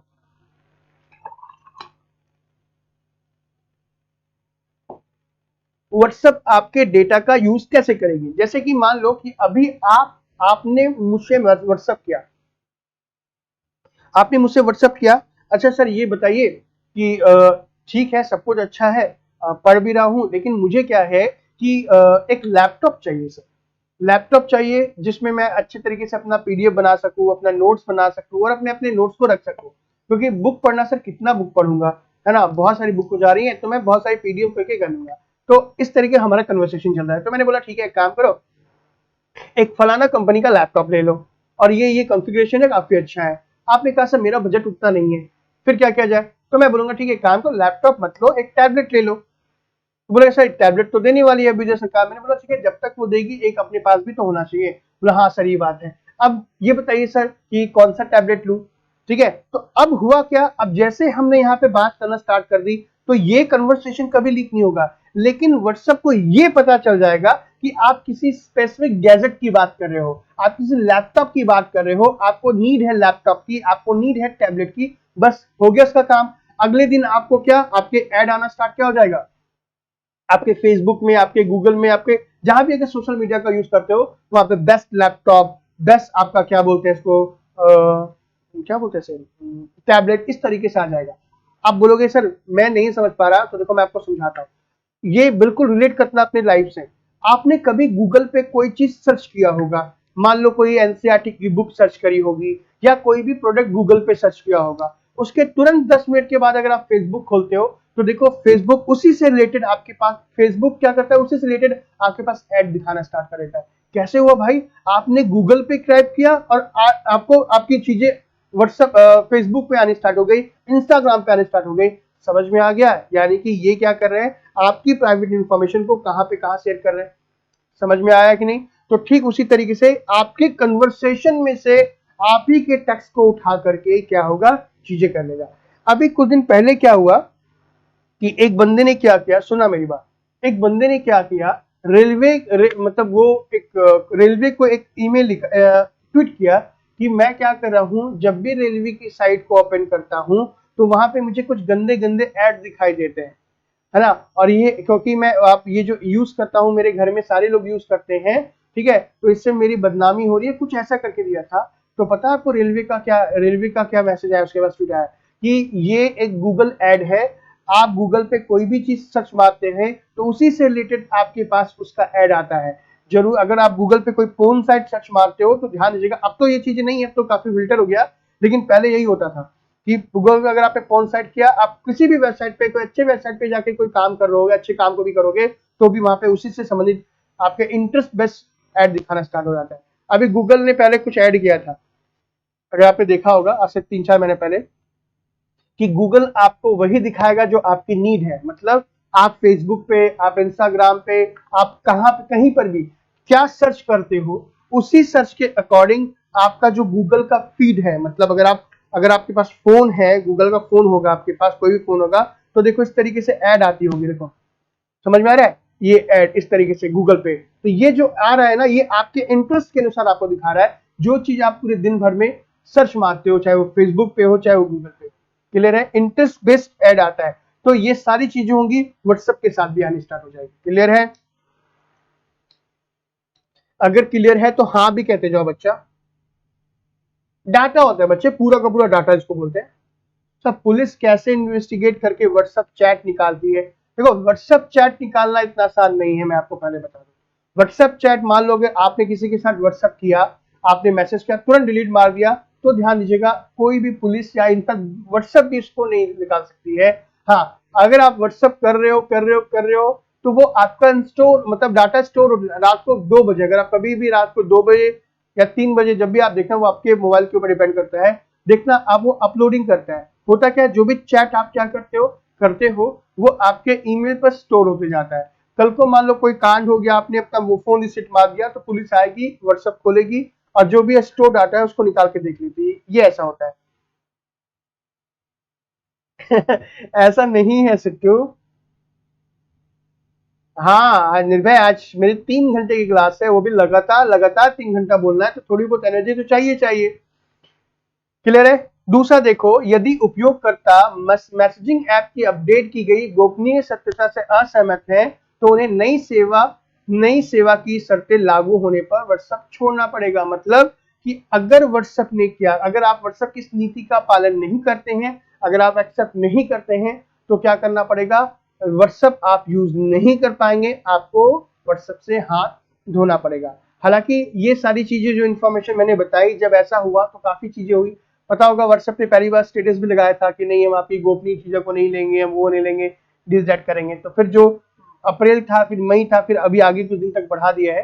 ठीक है, लोगों को पहले जागरूक करने की आवश्यकता है कि भाई व्हाट्सएप आपका कोई भी टैक्स नहीं पड़ेगा। खैर जो भी हो, जो इशू था मैंने आपको बता दिया। अब अगर बोलोगे सर इसका कंक्लूजन क्या है, तो निष्कर्ष क्या है, तो मैं आपको वो भी बता देता हूँ। देखो, एज द सुप्रीम कोर्ट इनके पुत्वा स्वामी जजमेंट, उन्होंने मतलब सुप्रीम कोर्ट के जो जज हैं के पुत्ता स्वामी, उनके अनुसार जो है किसी भी व्यक्ति की जो प्राइवेसी होती है वो उसका फंडामेंटल अधिकार है, उसका अधिकार है वो, आए समझ में। और जो व्हाट्सएप नीति जो है, जो व्हाट्सएप की जो नई नीति होती है वो इसका उल्लंघन कर रही है। तो कहीं ना कहीं भारत को क्या चाहिए, एक नए प्रकार का डाटा प्रोटेक्शन लॉ चाहिए जिससे आपकी इंफॉर्मेशन किसी दूसरे देश में नहीं जाए। क्लियर है सर? आप मेरे कमेंट नहीं पढ़े, पढ़ तो रहा हूँ, बताएं। तो व्हाट्सएप को ऑफिशियल लेने का कहा है, हाँ बिल्कुल कहा है। तो फोर व्हीलर को लेने के लिए सच एक बार किया था और डेली अभी भी आता है, तो सोच लो क्या होता है। समझ में आ गया? तो चलिए, ये व्हाट्सएप की नीति थी। व्हाट्सएप की नीति क्या क्या कहती है मैं आपको बता दिया। अब आगे की ओर बढ़ते हैं, आगे की ओर करंट बढ़ते हैं। ध्यान दीजिएगा, मैंने पूरे डिटेल से बताया। बच्चे यूपीएससी की प्रिपरेशन कर रहे हो, मैं चाहता तो ऊपर ऊपर बता सकता था, लेकिन नहीं, आप में से बहुत सारे ऐसे स्टूडेंट हैं जो पहली बार पढ़ रहे हैं, तो उनको भी समझ में आ गया होगा, और बाकी जैसे आप पढ़ते रहोगे तो आ जाएगा। नेक्स्ट लेते हैं डाक पे। डाक पे का नाम सुना है आपने? डाक पे क्या है सुनिए। डाक पे गाइस क्या है? It is a new digital payment application launch by the department of post and the Indian post payment bank, IPPB। यह डाक विभाग और इंडिया पोस्ट पेमेंट बैंक द्वारा शुरू किया गया एक नया डिजिटल भुगतान एप्लीकेशन है। ठीक है सर, व्हाट्सएप हमें पॉलिसी कब प्रोवाइड करेगा? न्यू पॉलिसी कर चुका है पॉलिसी, अब उसको आपको एक्सेप्ट करने की देर है। ठीक है, एक्सेप्ट मत करना अभी, आने वाले समय में देखो अगर कुछ चीजें चेंजेस करती है तब करना। अगर आपने एक्सेप्ट कर लिया तो आपकी जो भी इंफॉर्मेशन सब की सब चली जाएगी। मैं अपने 2 फोन में यूज करता हूँ, लेकिन दोनों फोन में अभी तक यूज नहीं किया। मेरे घर में भी मैंने सबको बोल दिया कि अभी एक्सेप्ट नहीं करना। ठीक है, अभी करना मत। यानी जगह ये क्या है, ये जैसे जिस प्रकार से फोन पे है ना, जिस प्रकार से फोन पे है, गूगल पे है, पेटीएम पे है, उसी प्रकार से क्या है, एक पेमेंट ट्रांसफर करने के लिए एक एप्लीकेशन है जिसका नाम है डाक पे। और ये एक गवर्नमेंट जो है वो है, जो डाक विभाग, इंडियन डिपार्टमेंट ऑफ पोस्ट और इंडिया पोस्ट पेमेंट बैंक के द्वारा शुरू किया गया एक डिजिटल भुगतान पे है। आप भी इसे कर सकते हो, ये सेफ है पूरी तरीके से। ध्यान दीजिएगा, डाक पे देश भर में फैले डाक विभाग के व्यापक नेटवर्क के माध्यम से प्रदान की जाने वाली डिजिटल वित्तीय और सहायक बैंकिंग सेवाओं का एक समूह है, जिसका उद्देश्य समाज के विभिन्न वर्गों की वित्तीय जरूरतों को पूरा करना है। समझ में आया क्या है? बिल्कुल समझ में आ गया होगा। ये बेसिकली क्या है, आपका जाकर जो डिजिटल फाइनेंस सिस्टम की बात कर सकते हो, जो भी आपकी बैंकिंग सेवाएं हैं उससे डाक पे से रिलेटेड हो सकती है। सेम समझ लो फोन पे और समझ लो फोन पे और गूगल पे।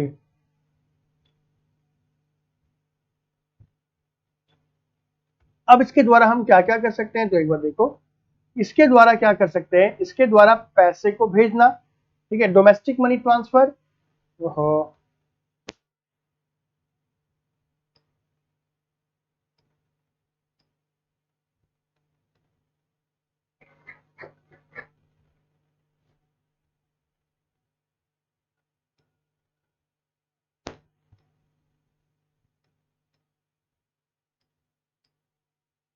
इसके द्वारा पैसे को भेजना, यानी कि हम क्या कर सकते हैं, जिस प्रकार से फोन पे से भेजते हैं वहां से पैसा भेज सकते हैं।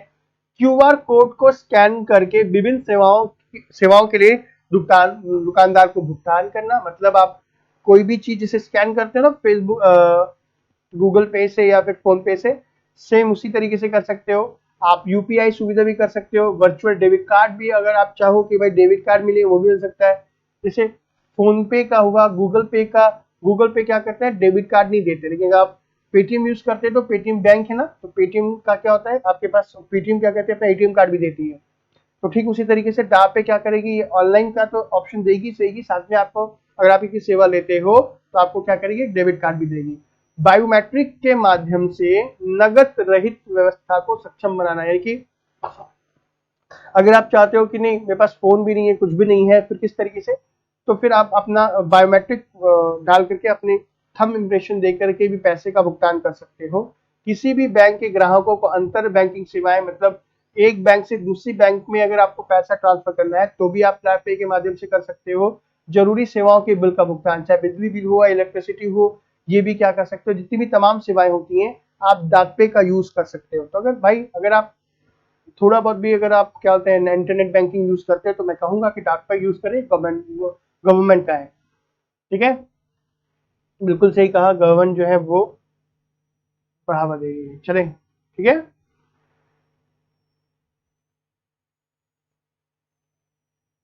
नेक्स्ट आ जाते हैं हिमालयन सिरू के बारे में।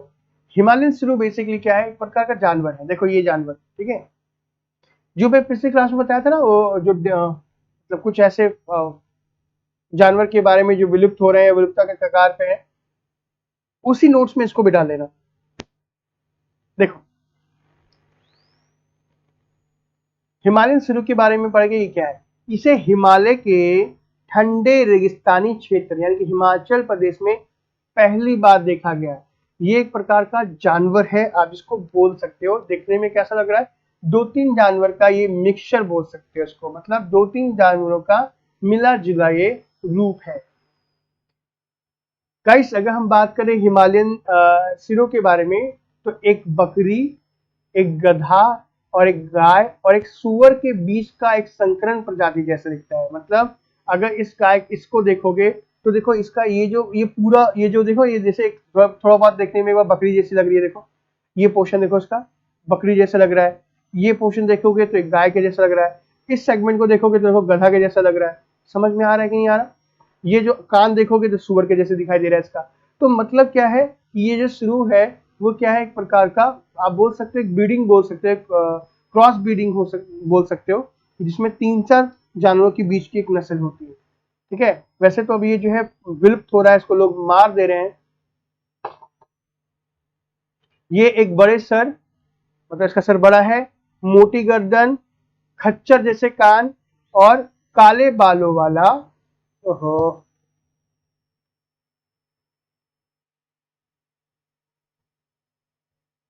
काले बालों वाला मध्यम आकार का स्तनपाई है। एक प्रकार का क्या है, ये मैमल्स है। सर ई रुपए ऑल्सो डिजिटल करेक्शन, बिल्कुल सही कहा सर। 4:30 थोड़ा सा ब्रेक दे देना, मॉर्निंग से लगातार क्लास हुई है, बस 5 हाँ नहीं मैं 10 मिनट का ब्रेक दूंगा, कोई प्रॉब्लम नहीं है। 3 से 6 की क्लास है तो 6:15 या 6:30 भी हो सकता है, कोई प्रॉब्लम नहीं है। थोड़ा सा तो रेस्ट मुझे भी चाहिए ना। बकरी टाइप की लग रही है, हाँ ये बकरी टाइप की है, मतलब तीनों का मिला जुला रूप है। ठीक है, समझ में आ रहा है कि ये क्या है, एक बड़ा सा है इसका, इसकी गर्दन देखो कितनी मोटी दिखाई दे रही है, फिगर में देखो समझ में आएगा आपको।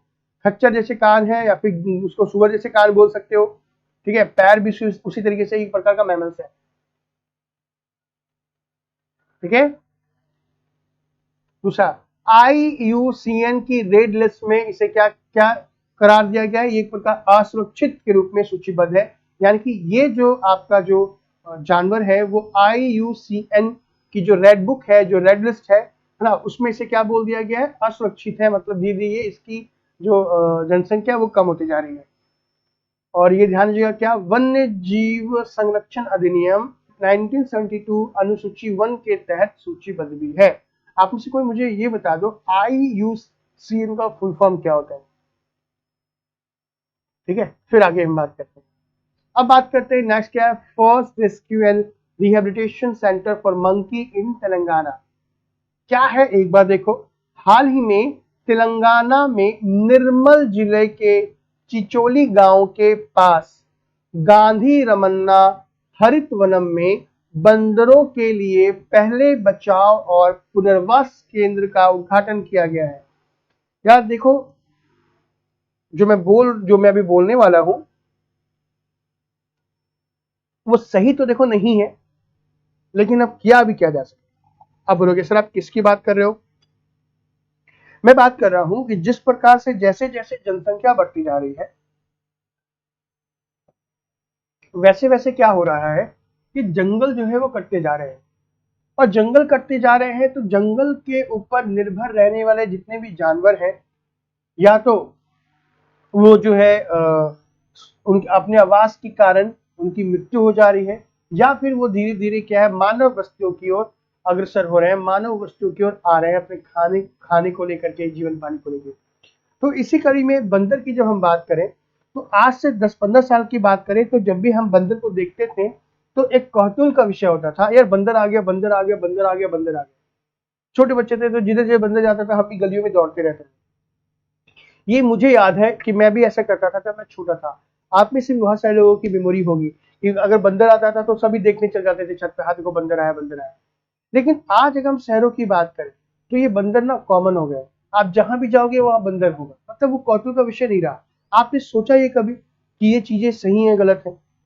कि भाई आज से कुछ साल पहले जो बंदर जो है वो जंगलों में रहते थे, आज और भी जानवर की बात कर रहे हैं, आए दिन चीता हुआ, शेर हुआ, बाघ हुआ, ये कभी गांव में निकल जाते हैं, कभी किसी की गली में घुस जाते हैं।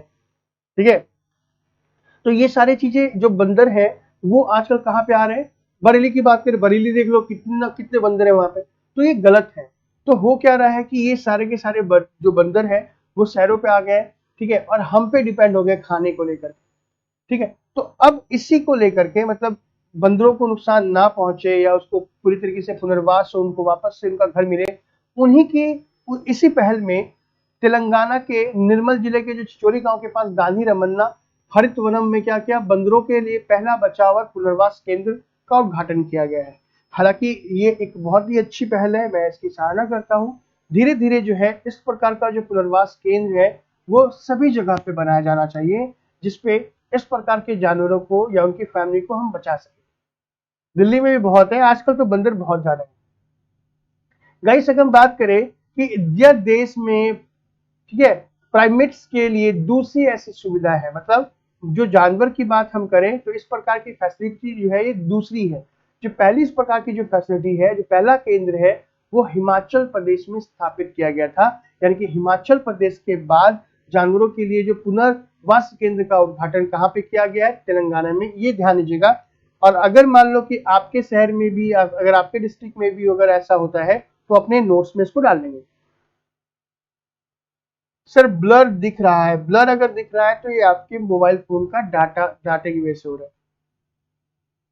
ठीक है, ध्यान दीजिएगा कि मानव बस्तियों में उद्यम मचाने वाले बंदरों को चरणबद्ध तरीकों से पकड़ा जाएगा। मतलब जो भी मानव बस्ती है या अब जहाँ पे हम लोग रहते हैं वहां पे आए दिन ये बंदर रहते हैं, नुकसान करते हैं, कभी किसी का चश्मा लेके चले गए।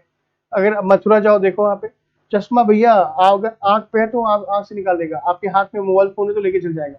तो जहाँ पे मानव बहुत ज्यादा मात्रा में रह रहे हैं और अगर बंदर वहां पे आकर के उद्यम मचाते हैं, अगर वहां पे उनको परेशान करते हैं, तो उन्हें क्या किया जाएगा? चरणबद्ध तरीके से जो होगा उन्हें हम क्या पकड़ेंगे, ठीक है, उन्हें क्या किया जाएगा? पुनर्वास केंद्र में लाया जाएगा, जहां पे जन्म नियंत्रण के लिए इनका ऑपरेशन किया जाएगा। मतलब उनकी नसबंदी कर दी जाएगी ताकि वो क्या हो, सामान्य मैटिंग के द्वारा बच्चे को पैदा ना कर सके, उनकी जनसंख्या ना बढ़ सके। और ऑपरेशन करने के बाद क्या होगा कि पुनर्वास की अवधि खत्म होने के बाद जो भी उनका टाइम पीरियड होगा वहां पे रहने का, ठीक है, वो खत्म हो जाएगा, तो उसे हम उसे जंगलों में छोड़ देंगे। तो ये बहुत अच्छी जो है बात है, इसकी सराहना करनी चाहिए। ठीक है, तो वाइल्ड लाइफ प्रोटेक्शन एक्ट 1972 का सारा शेड्यूल 1 to 7 अच्छे से बता दीजिएगा। निर्भय ये जो आप बोल रहे हो वाइल्ड लाइफ प्रोटेक्शन एक्ट, वो मैं बताने को तो चलो बता दूं, लेकिन बच्चे ये जो बताएंगे आपके वो ज्योग्राफी में सारे सब्जेक्ट, इन्वायरमेंटल इकोलॉजी पढ़ोगे ना तब उसमें आपको सर बताएंगे, है ना। तो मैं अगर इसमें घुस जाऊंगा तो वो अलग सब्जेक्ट आ जाएगा। क्लियर है? चलो नेक्स्ट आ जाते हैं। नेक्स्ट आते हैं ब्लैक फंगस के बारे में। आप में से बहुत लोगों ने ब्लैक फंगस का नाम सुना होगा कि ये ब्लैक फंगस आखिर क्या है। सुना है आपने, खास करके कोरोना के बाद, जब कोरोना की लहर थोड़ी सी कम हुई थी तब ब्लैक फंगस का जो है खतरा बहुत तेजी से मंडराने लगा था। बहुत लोग डर भी गए थे कि क्योंकि ब्लैक फंगस को लेकर के बहुत सारी ऐसे मिथ भी आने लगे कि अगर ये हो जाए तो तुरंत डेथ हो जाती है, कोरोना से भी भयंकर है। तो इस प्रकार के कुछ मिथ थी जो मार्केट में देखने को मिल रही थी। कुछ लोगों ने तो प्याज भी खाना छोड़ दिया था। मेरे पास बहुत सारे मैसेज आए कि सर ये आजकल एक मैसेज पॉपअप हो रहा है कि प्याज में जो काले रंग का जो होता है वो भी वो भी एक ब्लैक फंगस है। क्या ये खाना चाहिए नहीं खाना चाहिए, हमने तो छोड़ दिया, ठीक है, वो भी एक प्रकार का फंगस है। लेकिन ये जो ब्लैक फंगस मैं अभी बताने वाला हूँ, ये ब्लैक फंगस जो है वो अलग है आपके ऑनियन वाले से। ये फंगस की जो बात करें तो ये फंगस काफी नुकसानदायक है, और ऐसा नहीं है कि इसका खतरा खत्म हो गया, इसका खतरा अभी भी है। तो ये ब्लैक फंगस क्या है, इसे किस नाम से जानते हैं, आइए इसको एक बार हम देख लेते हैं। अभी तक मैंने जो बताया अगर क्लियर है तो कमेंट करें जरूर से, क्योंकि जैसे जैसे आप कमेंट करोगे वैसे वैसे मुझे लगेगा कि हाँ आपको समझ में आ रहा है। बिल्कुल सही कहा।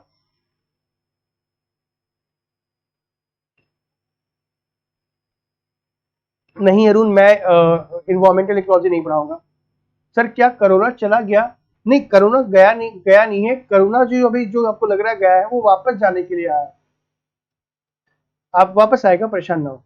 तो ब्लैक फंगस के बारे में सबसे पहले हम जान लेते हैं। ब्लैक फंगस की जब हम बात करें तो उसे क्या बोलते हैं, म्यूकोरमाइकोसिस या फिर जाइगोमाइकोसिस भी कहते हैं। ध्यान दीजिएगा कि ब्लैक फंगस को अगर हम देखा जाए उसका नामकरण क्या है, तो क्या है, इसको क्या बोलते हैं, म्यूकोरमाइकोसिस, दूसरा जाइगोमाइकोसिस कहते हैं। इसका पूरा नाम, साइंटिफिक नाम की बात करो तो ये है। गाइस ये बेसिकली क्या है, एक प्रकार का सीरियस लेकिन रेयर फंगल इन्फेक्शन है। ये एक प्रकार का गंभीर है लेकिन दुर्लभ है, आसानी से जल्दी नहीं होता है, ठीक है। लेकिन अगर हो गया तो भाई बहुत सारी प्रॉब्लम ये क्रिएट कर देता है। बेसिकली ये कहाँ पे होता है, तो ये क्या होता है कि ये वातावरण में मौजूद म्यूकोरमाइकोट्स नामक मोल्ड्स की वजह से होने वाले इंफेक्शन से होता है। म्यूकोरमाइकोसिस क्या है, एक प्रकार का फंगस बोल सकते हो, ठीक है, उसकी वजह से होता है। अब अब यहाँ पे बोलोगे सर फंगस थोड़ा सा समझा दीजिए, फंगस क्या होते हैं, किस तरीके से फैलाते हैं, कौन कौन सा फंगस है, क्या फंगस को खाया भी जाता है। तो फिर से कहूंगा कि घबराने की कोई बात नहीं है। जैसे ही साइंस एंड टेक की क्लास खत्म होगी, हम जनरल साइंस की क्लास स्टार्ट करेंगे, और जनरल साइंस की क्लास में जब मैं डिजीज टॉपिक स्टार्ट करूंगा तो वहां पे फंगस को वापस लूंगा। कौन कौन से फंगस हैं जो नुकसान पहुंचाते हैं, जैसे बालनेस, गंजापन हो गया, जैसे दाद हो गया, ये सब कौन से फंगस से होता है वो सारी मैं बताऊंगा आपको, ठीक है। सर मैं आपका साइंस एंड टेक की रोज रिकॉर्डेड क्लास देखता हूँ, प्लीज आप क्लास 16 को ऐड कर दीजिए, नेटवर्क की वजह से नहीं ले पाते। ओके, मैं कर दूंगा। सर सेकंड क्लास के लिए ब्रेक नहीं होगा? हाँ होगा भाई, होगा, बस इसको तो खत्म करें। तो इस टॉपिक के बाद मैं ब्रेक दूंगा 10-15 मिनट का, फिर क्लास स्टार्ट करेंगे, ठीक है। दूसरा देखो गाइस, अब यहाँ पे जो अगर हम बात करें कि ब्लैक फंगस से आखिर खतरा किनको किनको है, तो हम बात करें कि म्यूकोरमाइकोसिस मुख्यतः उन लोगों को प्रभावित करता है जिन्हें स्वास्थ्य संबंधी परेशानियां होती हैं, जिन्हें हेल्थ से रिलेटेड प्रॉब्लम्स होती हैं, या कोई ऐसी दवाई लेते हैं जिनमें शरीर की रोग प्रतिरोधकता, रोधक क्षमता जो होती है वो कम हो जाती है। ऑब्वियस सी बात है, ये केवल हम ब्लैक फंगस की बात नहीं करते हैं। अगर मैं आपसे बोलूं कि भाई ये जो सुपर बग है या जो कोई भी वायरस है, चाहे कोरोना की बात करें, ये सारी बीमारी एक रेयर बीमारी है जो आसानी से नहीं होती, लेकिन अगर हो जाए तो ये बहुत नुकसान पहुंचाती है। तो ये बीमारी किनको होंगी, जिनको हेल्थ रिलेटेड प्रॉब्लम होगी, जैसे किसी का इम्यून सिस्टम वीक हो गया, किसी को हार्ट की प्रॉब्लम है, किसी को किडनी की प्रॉब्लम है, किसी को सोराइसिस की प्रॉब्लम है। समझ में आ रहा है? ये अगर किसी को लीवर की प्रॉब्लम है, इन्फेक्शन बहुत ज्यादा हो गया ब्लड के अंदर में, तो ऐसे लोगों को इन प्रकार के फंगस से बचकर रहना चाहिए। और अगर आपका इम्यून सिस्टम स्ट्रांग है तब आपको घबराने की कोई जरूरत नहीं है। लेकिन अगर आपके घर में कोई व्यक्ति बीमार है तो उनको इस प्रकार से फंगस के बच के रहने की आवश्यकता है, क्योंकि इसमें दर्द भी हो सकती है। अब अगर हम सिम्टम्स की बात करें तो आपका सवाल ये होना चाहिए कि सर ये बताएं कि जो सिम्टम्स क्या है इसके। तो देखो, अगर ये म्यूकोरमाइकोसिस नामक बीमारी हो, मतलब अगर ये हो जाती है, तो जो पीड़ित होंगे उसका जो चेहरा होता है वो सुन्न हो जाता है। क्या हो जाएगा? सुनने का मतलब समझ में आ रहा है? सेंसेशन होना बंद हो जाता है। एक तरफ की नाक बंद हो सकती है या फिर दोनों नाक बंद हो सकती है। नाक बंद होने का मतलब जब सर्दी होती है ना तब। दूसरा, आंखों में सूजन हो सकती है, ठीक है। दर्द भी आपकी बॉडी के अंदर में हो सकता है। हालांकि अभी तक ये जो इन्फेक्शन देखा गया है उसमें सबसे ज्यादा ये जो खतरा है वो आंखों पे हो रहा है। राजस्थान के कई इलाकों में ब्लैक फंगस से रिलेटेड केस देखे गए हैं जिसमें आंख में इन्फेक्शन पूरी तरीके से हो गई है, और ये फंगस इतना पहुंच गया कि उनकी आंखों को निकालना पड़ गया। अगर आंख नहीं निकालते तो आंख से फिर ये पूरी बॉडी में फैल जाता। क्लियर है? तो ऐसा नहीं है कि अभी किसी को हुआ नहीं, बहुत लोगों को ये हो चुका है और बहुत लोगों ने अपनी आंखें गवा भी दी हैं। ध्यान दीजिएगा, कोई भी बीमारी की हम बात करें, XYZ, इन सभी से सुरक्षा आपकी इम्यून सिस्टम करती है। और इम्यून सिस्टम अगर आपका स्ट्रांग है तो आपको घबराने की बात नहीं है, लेकिन अगर इम्यून सिस्टम वीक है तो घबराने की बात है। इम्यून सिस्टम को स्ट्रांग करने के लिए जितने भी जंक फूड हैं वो आज ही से छोड़ दीजिए। Chowmein, pasta, burger, pizza, french fries, अगर ये आप ज्यादा अपने फूड में शामिल करते हैं, चिप्स, कोल्ड ड्रिंक, तो ध्यान दीजिएगा आप अपने शरीर को इन बीमारियों के हवाले कर रहे हो। यानी कि ये बीमारियां आपके पास नहीं आ रही, क्योंकि मैंने पहले ही कहा कि ये बीमारी रेयर बीमारी है, ये बीमारी आपके पास नहीं आ रही, आप बीमारी के पास जा रहे हो। आप बोल रहे हो भैया मैंने अपना शरीर को बिल्कुल तुम्हारे लिए तैयार करके रखा है, अब तुम इस शरीर का उपयोग करो, उपभोग करो। इतने सालों तक मैंने इसका उपयोग किया, उपभोग किया, अब तुम करो। और उसके बाद जब आप उसको उपयोग करने दे देते हो, वो फिर जब अच्छे तरीके से उपयोग करता है आपके शरीर का, फिर आप परेशान हो जाते हो। क्लियर है? Okay Sohan, thank you. Sir आपकी क्लास का बहुत फायदा है, इससे हमारे जितना भी क्वेश्चन होता है सारा सॉल्व हो जाता है। Thank you sir, thank you निर्भय। कोई बात नहीं, देखो इससे क्लास इसलिए तो होती है कि चीजें आपको अच्छे तरीके से समझ में आ जाए, है ना। अब ये कब आया, तो ध्यान दीजिएगा कि कोविड महामारी के कारण म्यूकोर माइकोसिस से पीड़ित होने वाले रोगियों की जो संख्या थी और जो मृत्यु दर थी, उसमें जो है काफी बढ़ोतरी हो गई। इज दैट क्लियर है? तो यहाँ पे आज अपनी क्लास को हम अभी स्टॉप करते, दूसरी क्लास को स्टार्ट करेंगे। वहां हम बात करेंगे क्रिसमस स्टार के बारे में, सबसे पहले कि क्रिसमस स्टार क्या है, उससे रिलेटेड कौन कौन सी चीजें आपको जाननी चाहिए। तो चलिए, बहुत बहुत धन्यवाद। हम 10 से 15 मिनट का ब्रेक ले रहे हैं, दोबारा क्लास में आते हैं। ठीक है, thank you so much guys. अगर कोई क्वेश्चन अभी इससे रिलेटेड कोई क्वेश्चन तो नहीं है ना? नहीं है तो फिर दूसरी क्लास 10 से 15 मिनट के बाद क्लास होगी। ठीक है, मैं भी ब्रेक ले लेता हूँ, आप भी ब्रेक ले लो। ठीक है, हैप्पी बर्थडे सर। मेरा आज बर्थडे कहाँ है? आज मेरा बर्थडे नहीं है। ठीक है सर, आप कोविड पर क्लास कब लेंगे? हाँ मैं ले लूंगा, मैं भूल गया था, कोविड पे भी क्लास लेनी है। दूसरी क्लास के लिए तैयार होते हैं। Thank you so much guys, thank you.